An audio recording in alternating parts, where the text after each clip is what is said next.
প্রথমে আমরা বক্সটা খুলে নিব, দেখি বক্সের ভিতরে কী আছে। প্রথমে যা পেলাম, প্রথমে ফোনের ব্যাক কভারটা পেয়ে গেলাম, ব্যাক কভারটা, এরপর ফোনের লুকটা। তো অ্যাডাপ্টার দেওয়া আছে, ফাস্ট চার্জার অ্যাডাপ্টার, ইউএসবি কেবল।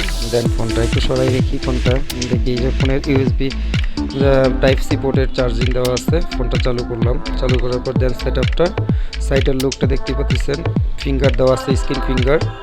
তো যাদের বাজেট আছে আপনার 25 থেকে 26,000 টাকা, তারা এই 256 জিবির এই র্যামের ফোনটা দেখতে পারেন, ফাস্ট চার্জিং হবে। এই যে কভারটা সেট করার পর ফোনের লুকটা এরকম আসবে। দেন টাইপ সি পোর্ট আছে, charging, USB type C port আছে, আর ক্যামেরা তো 50 মেগাপিক্সেলের ক্যামেরা পেয়ে যাবেন সঙ্গে।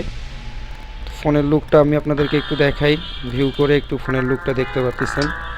তো যদি আমাদের ভিডিওটা ভালো লেগে থাকে, ভিডিওটাকে লাইক করে চ্যানেলটাকে সাবস্ক্রাইব করে দিবেন।